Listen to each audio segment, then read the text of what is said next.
Bonjour, je m'appelle Madame Rokhaya Kandji, je suis la directrice générale adjointe de IFAG,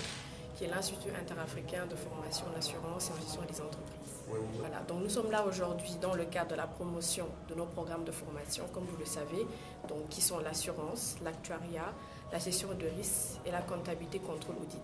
Donc nous avons organisé cette journée porte ouverte donc, dans le but de faire la promotion de nos formations, donc, qui sont aujourd'hui des formations innovantes du secteur financier. Donc la journée porte ouverte a pour cible les parents d'élèves, les étudiants et toutes personnes qui sont dans le secteur financier, notamment celle de la banque et de l'assurance. Donc étant donné que nous sommes dans des filières qui ne sont pas trop connues, vous savez tous que les filières relatives à l'assurance, à la gestion des risques en Afrique ne sont pas connues. Donc nous avons décidé d'organiser cette journée pour faire la promotion donc, de ces filières, afin de lever le voile un peu dans tout ce qui est énigme par rapport à ces formations. Étant donné qu'aujourd'hui, vous le savez tous, nous sommes dans des secteurs d'activité qui font beaucoup de chiffres d'affaires, mais qui sont méconnus de la population. Donc cette journée porte ouverte d'aujourd'hui a été organisée dans le but de pouvoir parler avec des mots très simples, avec justement des personnes qui sont dans le milieu, qui sont là aujourd'hui,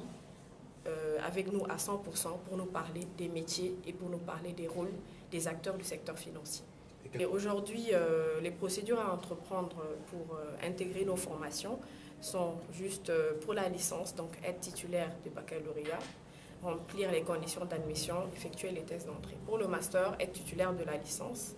donc remplir les dossiers et les conditions d'admission. Les différentes activités, comme on l'a fait tout à l'heure, c'était l'ouverture de la cérémonie, donc avec la présentation des différentes thématiques, telles que la digitalisation en banque. Parce qu'on aimerait aujourd'hui que les assureurs se servent de l'exemple de la digitalisation très avancée du milieu bancaire en Afrique pour pouvoir aussi opérer la même chose au niveau des assurances. Actuellement, nous sommes en train de suivre le témoignage des alumni et ensuite nous allons procéder donc, au tour de classe où nous avons ouvert donc, une filière de formation pour chaque classe. À l'intérieur de ces classes, vous aurez des anciens étudiants, vous aurez les responsables de programmes qui seront là pour nous parler des programmes,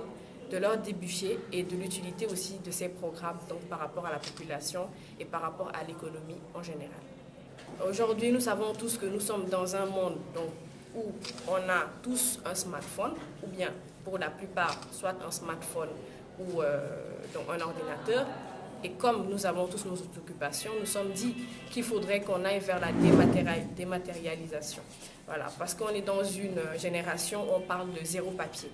Étant donné que nous sommes dans des secteurs donc, tels que la banque et l'assurance, il faudrait aujourd'hui que nous puissions sensibiliser la population en commençant par la formation, c'est-à-dire les étudiants à l'entrée et les élèves, pour leur dire qu'ils pourraient aujourd'hui faire leurs transactions,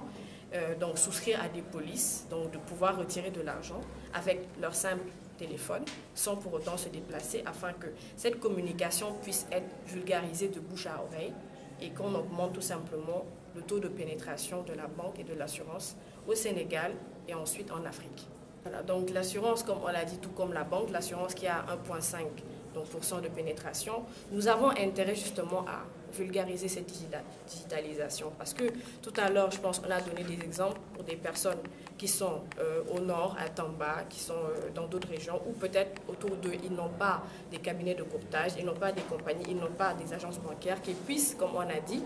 à travers leur SMS ou à travers leur téléphone, pouvoir utiliser des applications très simples pour pouvoir donc effectuer leurs transactions sans aucun problème. Et aujourd'hui, on se dit que la digitalisation peut pallier justement à ces problèmes et être un facteur de développement rapide. Donc pour l'augmentation, bien sûr, du taux de pénétration, que ce soit en assurance et du taux de bancarisation, que ce soit en banque.